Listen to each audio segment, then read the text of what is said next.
Draft physics video. Been a while. So yeah, hopefully this week I can spend more time working on this stuff because I really, I do have it.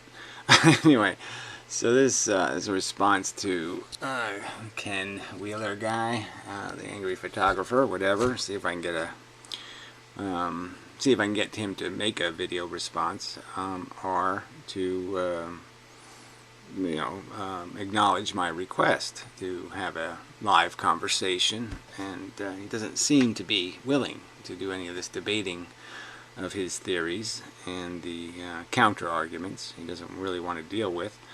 But anyway, so I'll play some of this, I suppose, just so you get the idea of what he's talking about. But again, he's got this it's obviously very arrogant and yet very unwilling to have a conversation. So it's about, he uses a gyroscope made out of brass to demonstrate where you get the eddy currents and blah blah blah, and he's making some kind of claims that this demonstrates something about his theory of where the hyperboloid is hyperboloiding and all of that stuff. And I'm just saying what he's doing can be explained, and so I'll explain it the accurate way rather than his inaccurate way.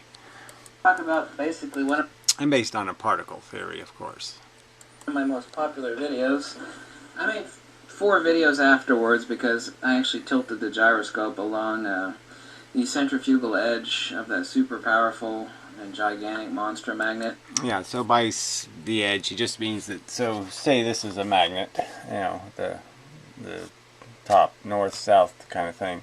So you put the gyroscope going at an angle off of this corner, and it's slowed down. So yes, everybody knows that there's paramagnetic materials like brass or copper that will become magnetic in the moment. So while they're moving, they'll acquire magnetism, and they won't retain the magnetism, they'll just have it while they're in association with a magnet. And so it's much like the fact that you can induce current in certain conductors this way by moving magnets, and it'll create magnetism in the conductor and cause electrons to flow and all of that stuff. And it doesn't slow down in the center. So when he holds it in the center of the magnet, the gyroscope spins as if it's not in a magnetic field, and when he holds it at an angle off the edge, it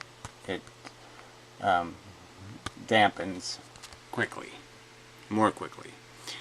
So that's what we're talking about here. And so that's one of his most popular videos, 74,000 views. And the videos I saw where he repeated the experiment, he just repeated it the same way. So I don't think he did anything to advance the theory, instead in the sense of eliminating the argument that I'll explain what's happening when the gyroscope is in the center. And the gyroscope will slow down anytime you put it across the field lines. So this is kind of like electricity. Like, say if I had one of those machines that creates high voltages, and so it's producing 100,000 volts, and you can put a fluorescent tube in that field. This is kind of like a boy, I haven't done this in a while, I'm forgetting everybody's name, but the guy, I don't, Tesla. But anyway, you put a fluorescent tube in the field and it'll light up. But it has to be in the field in the sense that it has to be where the polarity, the amount of the electrical potential is substantially different. So the tube not only has to be long enough, but you can't do it horizontally. So if you put it in the field horizontally, the light won't light up. It'll only light up if the two ends are further from the source of electricity, which means one of the ends is further away, which means it has a lower electrical potential. And that does relate to this in the sense that you're only going to create a dampening field in something rotating in a magnetic field if it's rotating against the magnetic field, in the sense that there's it has to feel both the north and the south part of the magnet in some sort of proportions. The more equal those proportions, the more it'll be dampened. The less equal, the less dampening. I hate to use the words human stupidity, but I can't use any other words other than human stupidity.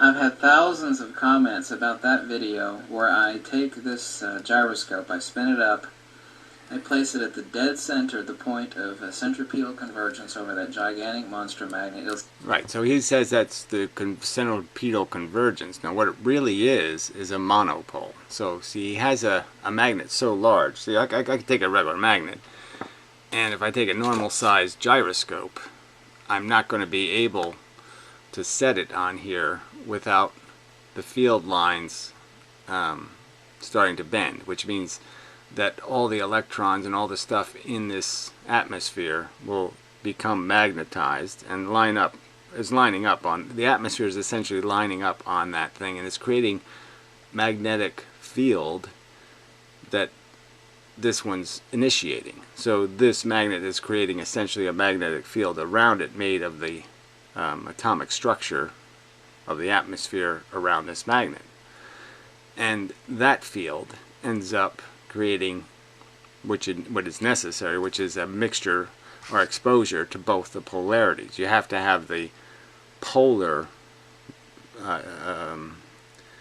you have to have exposure to both poles for there to be any eddy currents created.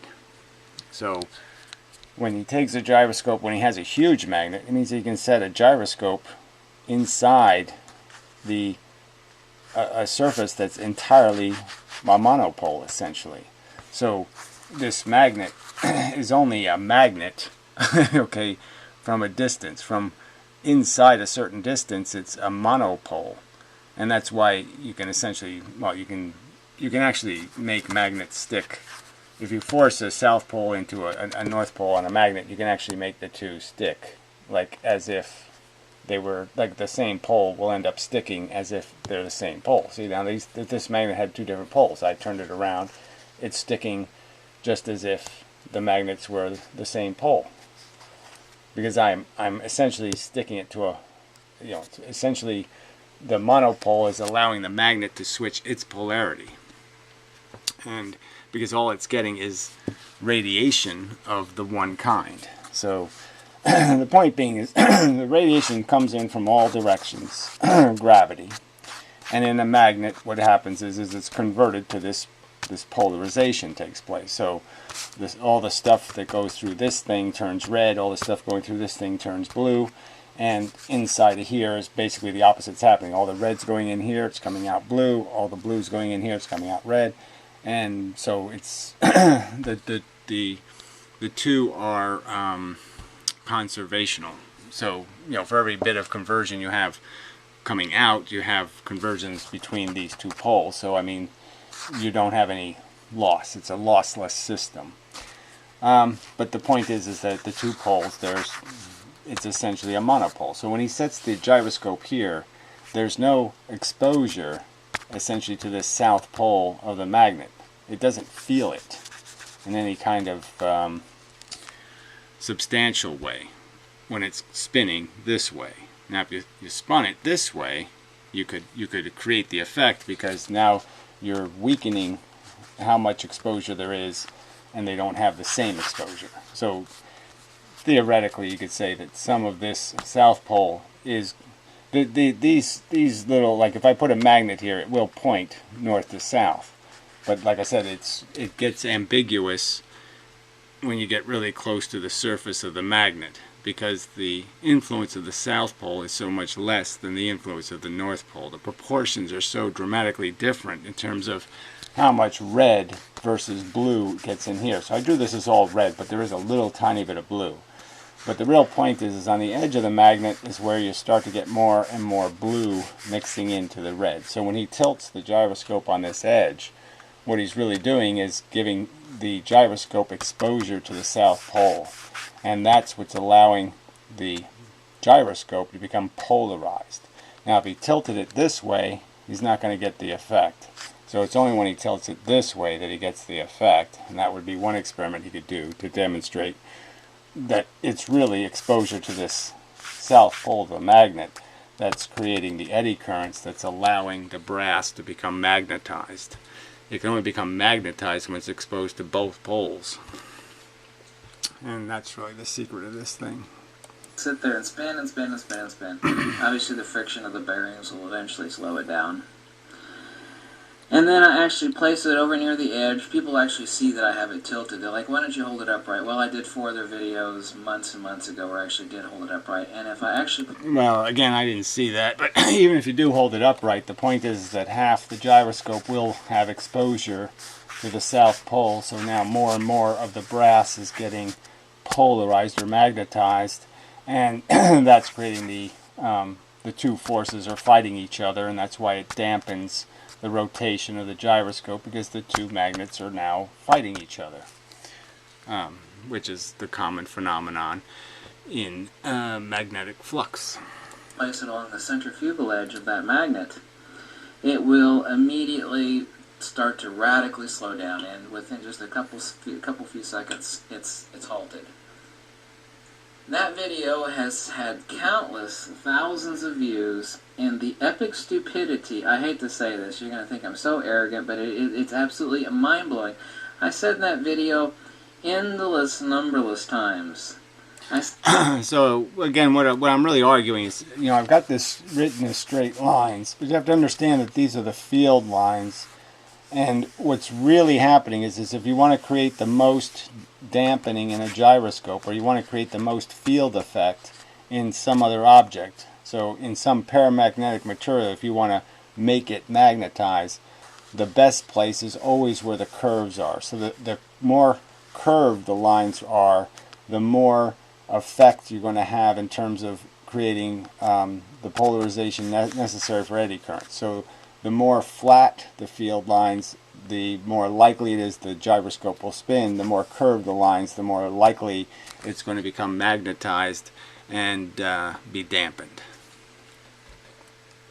And this is what blows my damn mind. I mean, it blows my mind to hell and back. I said countless times in that video, I said, look, centripetal magnetism is radically different than centrifugal magnetism.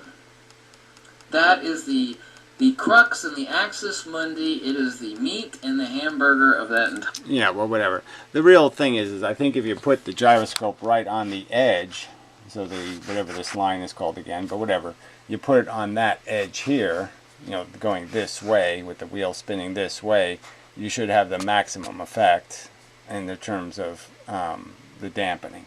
But that's sort of obvious. You have a lot of red here and a lot of blue here, and there's a high degree of polarization. So I don't know if we need to go through any more of this. It's just, the rest of it's just Ken blowing his own horn and such. Our video, and yet nobody even talks about it. Nobody has a damn thing to say about it. They say, oh, that's Lenz's law, that's eddy currents. Not only is that not only a pathetic description, you don't even explain, these people don't even explain what the hell the difference is, because on a Gauss meter, I don't know if people know what a Gauss... Okay, so again, you can't really measure magnetism without inducing magnetism. So that's the trick, right? So there's no way to measure a magnetic field without essentially creating a magnet and having it move, technically. So you essentially have to have a ferromagnetic material or a paramagnetic material, and you have to have it be affected by the magnetism. So it has to first, they have to, like gravity, it has to be induced. So the big magnet has to induce the magnetism in the other magnet. Now if you already use something that's magnetized, you're a step ahead in the sense you don't have to induce the magnetism, and obviously then you're just going to measure the proportion of the field. So it's like the compass needle will turn. So if you take compass needles and move them around a magnet, you'll draw the field lines. You'll see exactly how much red force and blue force there is by how the magnet lines up and where it pushes to, because it has to find a balance between those two forces. So and obviously it will point straight north, and straight south here, because the amount of the repulsive force of the close thing is going to be so much stronger than the attractive force of the far away thing. So obviously, so the tail will fly out and blah blah blah. So the south will fly out, the front is heading in. They're materially connected to each other, so they can't go where they want to go. But actually, if you could cut the magnet really quick, the two ends have a momentum, so to speak, built into themselves where they would go the direction they want to go as non-magnets. So the two ends of the magnet really do want to go in different directions. They just can't because they're stuck together. So they have to have a compromise position. So that's what you're measuring there. You're not really measuring something that you're only measuring something that has to be induced. So you know, and if you're measuring with a magnet that already exists, then you're really measuring the conflict between the two magnets, in the sense that the two fields are in conflict with each other. The north side is repelling the south side of the other magnet. The south side is repelling the north side, you know, and vice versa. So you have those four interactions taking place that you're measuring with, and so it's not a perfect way to measure the actual well, it's fine. I mean, it will give you the right results in the sense that you'll know where these balances are and where, if you put a single charge somewhere, so to speak, which way it's going to go. But it's I'm just trying to point out that the measurement isn't like a pure measurement. It's a compound measurement. It requires a catalyst. Might be a better way to say that, but I'm not thinking of it at this moment. Gauss meter is, most people don't. It's the Gauss meter actually read the Gaussian flux. Okay, a Gauss meter will read on a huge magnet or any magnet. It is very strong in the center. It tapers off towards the intermediate zones as you reach the edge of any magnet, whether it's square or cylindrical or... Right, but again, you're measuring the strength of the polarization, and you really can't measure the strength of a monopole. I mean, it's almost impossible to do that. So you're really just measuring the let's see how to say that right. You're really measuring the weakness of the other pole, I suppose. So I'm just trying to get to the point that it's really hard to just measure when there's such a weak influence from one side of the magnet, because the one side really doesn't have any relevance until the other side exists. It isn't until you establish the polarization in the other object, until the other object becomes magnetic. Magnets really only work on magnets. So when a piece of steel sticks to a magnet, it's not because the steel was just steel. It's because the magnet, as the steel got closer, magnetized the steel. It turned it into a magnet. At least a temporary magnet. And if you actually have contact with the magnet, you rub the magnetism off by jiggling the steel. You know, vibrate the steel in the magnetic field and it will become magnetic. Or bang it against the magnet and that vibrates the domains and allows it to become permanently magnetic. Well, not permanently, but durably magnetic. But it isn't. There's no effect until there's another magnet. Magnets only affect magnets. Magnets only affect things that have electrons and protons in imbalanced positions. Well, that's what you really have to understand, that it's really just affecting the electrons and the protons. And it depends on the positions of the electrons and protons whether or not there is a way to affect them in an imbalanced way, because there's more of them in one end or more of them in another end, and that's what you have to be able to create an effect for magnetism. It's as if the material is chaos, the magnet can't affect it because it can't reveal an imbalance in it. The imbalance you throw at it will just get absorbed by the chaos, so to speak. It's still not a perfect way to say it, but it might be close enough. Or circular, then it increases again. Basically, it's as strong in the center as it is on the edge. The entire crux of that GD video, that damn video, is the point that with the same Gaussian flux at the center as it is at the edge, it will sit there and spin in the presence of high centripetal magnetism, but it will break very, very quickly along centrifugal. Yeah, so again, the real real point has nothing to do with that centripetal and centrifugal bullshit. It just has to do that when it's in the center, it's more of a monopole, and when it's on the edge, it's more of a dipole, and more of the brass is now becoming magnetized. None of the brass gets magnetized here. Some of the brass gets magnetized here, and that's the real difference. The magnet can only affect magnets, and until the brass is magnetized, or some of the elements inside of the brass are magnetized, it can't possibly dampen due to the magnetic force. I think that's good enough. I think I'll just end there, but yes, that's all it is. And it's just bullshit.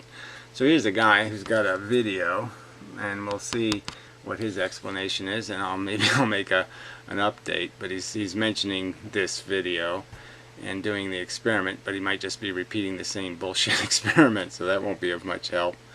But we'll see. I'll see what he's up to and such. Anyway, so back in business here for a while, I think. Till next time.